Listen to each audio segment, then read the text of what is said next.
guys, what is up? It's Vanessa and welcome back to my channel. Today I have another weekly motivation food prep for you, except this week I am sharing with you 4 of my favorite freezer meals that I absolutely have to have in my freezer come fall and winter.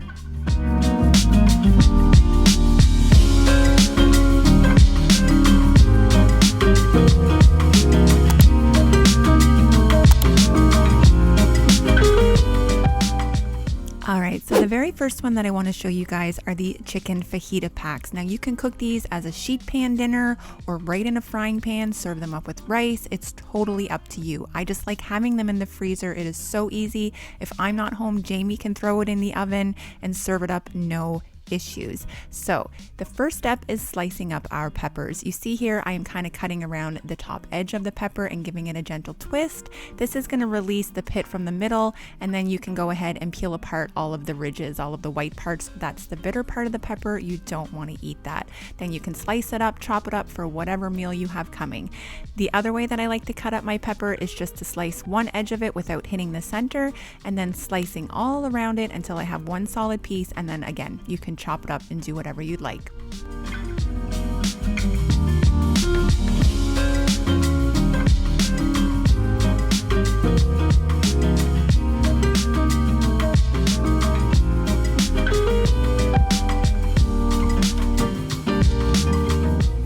Now, if you don't have a proper chef's knife, then something like this can be a very daunting task. So I would suggest even Cuisinart, that's what I'm using here. Just head on out, grab a knife block. You can usually get them here in Canada. I can get a good knife block on sale for $80 at a local Canadian Tire. So you should be able to find something at Walmart, but it'll make your life much easier. And invest in a knife sharpener. You can get them on Amazon. They are super user friendly.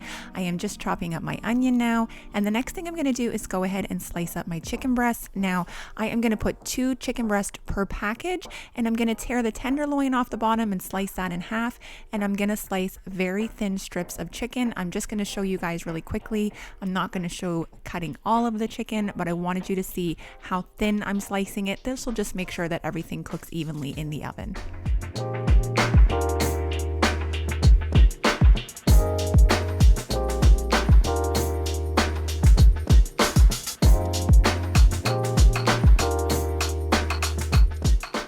Alright, so here I have some gallon-sized Ziploc bags. I am literally just going to portion all of this right down the middle and throw it all in the bags together. Now I am going to season these with some taco seasoning, some ground cumin, and some paprika. You can add as much or as little as you'd like, and I'm going to add some olive oil just to kind of help it all combine.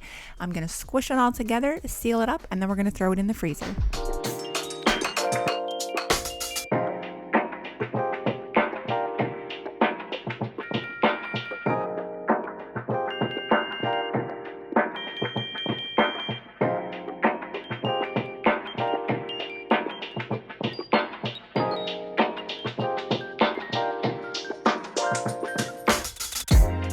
And I almost forgot, I found this chipotle kind of puree at Walmart.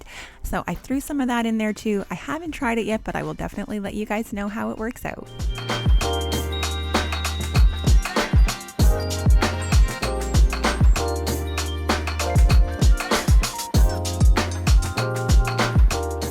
Now you can go ahead and label your bags. I don't worry too much about dates because honestly guys, when I make freezer meals, they are gone within 2 months.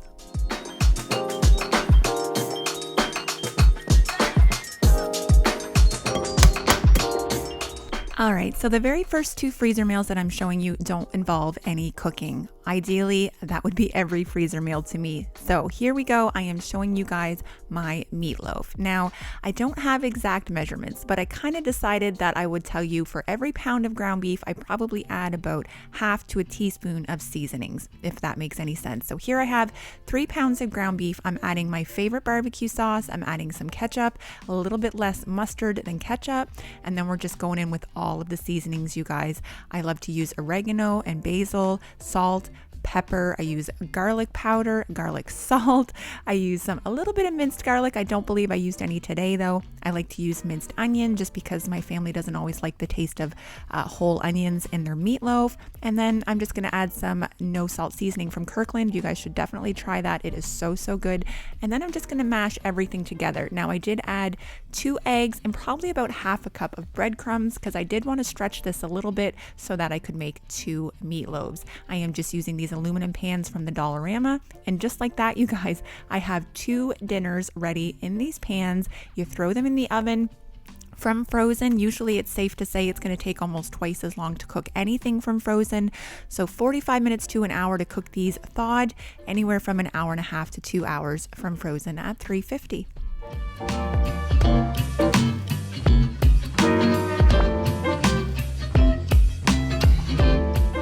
Now, my trick for freezer meals and making sure that they last and that they don't get freezer burned is to double wrap it in saran wrap and then once in aluminum foil, making sure that it's really well sealed. And then I'll label the front exactly what's in it, but any cooking instructions are on the inside.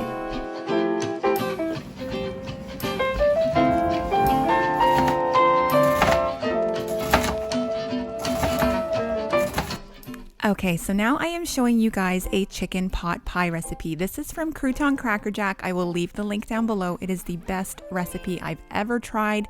Yes, you can easily make chicken pot pie using canned cream of chicken and all of that, but I'm asking you, please try it this way. It is so good. And look at how easy this is, guys. I melt a stick of butter with half of a medium onion until it gets translucent. I'm gonna whisk in about half a cup of flour to create a roux. About a minute later, you're gonna whisk in all of your liquids. You're gonna add your chicken stock, your milk, this little spice combination, which I swear is magic. It is probably the best chicken pot pie I have ever had. That is the truth. He makes his own seasoned salt. I will leave that down below as well because that's its own recipe. All you're gonna do is heat this up till it starts to thicken. This process literally takes 10 minutes max. You're gonna remove it from the heat, stir in your 2 cups of rotisserie chicken, which I already tore up earlier. I had bought this at Costco. And you're gonna add about 1.5 cups to 2 cups of your favorite frozen vegetables. Now he does add potatoes. I don't like potatoes in my chicken pot pie, so I skip that step, but look at how perfect this looks. It is so thick and lush and so easy, you guys. And my trick to chicken pot pie is pre-made pastry. Yes, I have shown it on my channel before where I make my own pastry and I have said it is super easy, but this is even easier and you guys know that. So I use the base that's already in its own pan and then I use the Pillsbury frozen pastry and use that to top it, and it gives it a much thicker crust. Because for me, when I have chicken pot pie, I want to break the edges off and kind of dip it into the center. Do you know what I mean? So I am going to fill these up. It makes 2 perfectly delicious full pot pies, and then I'm going to crimp the edges using my other pastry, and then I'm going to cut a little star shape or some slits in the top to vent when they are cooking. And that's it, guys. We are not pre-cooking these. We are going to freeze them right from this stage. Gonna wrap them up the exact same way I did my meatloaves, double wrap and saran wrap, once in aluminum foil, and then I actually throw these into a gallon-sized Ziploc bag just to give them a little extra protection.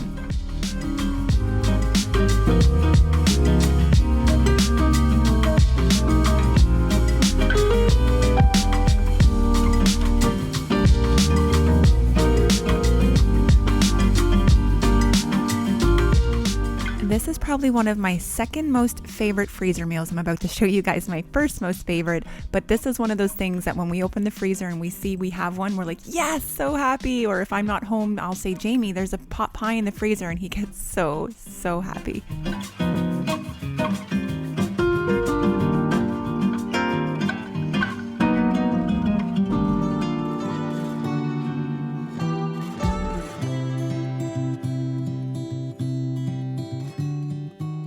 Okay, what do I always say, guys? I am not reinventing the wheel. This is a staple in my house, especially in the fall and the winter, and that is Sheppards Pie. Now, there's a lot of debate over Sheppards Pie. Everyone does it differently. For me, it is ground beef, creamed corn, and mashed potatoes.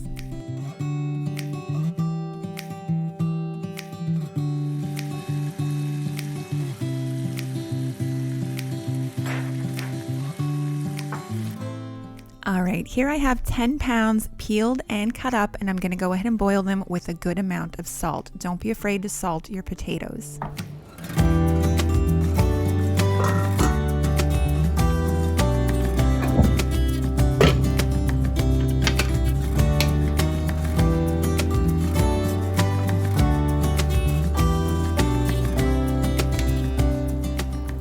So I've gone ahead and cooked up all of my ground beef. I had about 3 pounds of it and my 10 pounds of potatoes. Now these three dishes that you see here work exactly to make enough freezer meals with the amount of meat and potatoes that I've cooked. So those are 2 medium sized from the dollar store and 1 big kind of family lasagna style pan. So all I do is I'm draining out my grease there. You see I have a skimmer. I was too lazy to drain it in an actual strainer, and I'm just kind of pressing the meat on top of the skimmer into the bowl. So I layer a thin layer of ground beef on the bottom, and then I pour my cans of creamed corn. I know this is probably the simplest thing you'll ever see, but I'm telling you guys, it is so flavorful. We love it. It's how I grew up eating it. I will say another way I enjoy eating it, and I've shared on my channel, is to mix a can of cream of mushroom soup and peas in with the ground beef and just use that and then layer on your mashed potatoes. That's really good if you guys want to try that. It freezes really well. Now, another reason I love to do this is Belle loves taking leftover shepherd's pie in her lunches. So sometimes I'll just throw one of these at the beginning of the week and she can have that for a couple days at school. Now all I've done is mashed up those 10 pounds of potatoes, you guys. I used a hand mixer to make sure they'd be extra creamy. I put a lot of potatoes on my shepherd's pie. I know that, hence 10 pounds of potatoes for 3 shepherd's pies. But it's the way that we like it, so I smooth it out to the best of my ability. I like to use a fork at the end to kind of give it some edges so that when it cooks in the oven, it gets little crispy bits, and sometimes we'll even add cheese when we make it. But these cook at 350 in the oven for probably about an hour from frozen, or probably closer to 35 to 40 minutes if they're thawed out.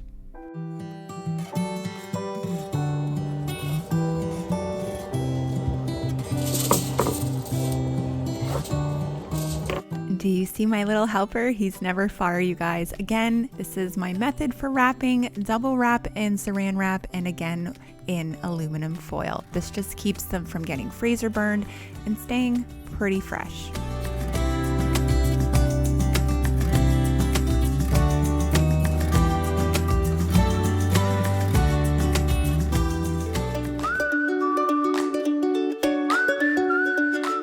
Here is everything that I started off with this morning, and to know that I can turn it into these amazing freezer meals that my family can dig out of the freezer on a moment's notice to go ahead and have a home cooked meal. And I went ahead and stocked up my freezer, you guys, in my best pajamas. What can I tell you? I only put on my best clothes for you guys.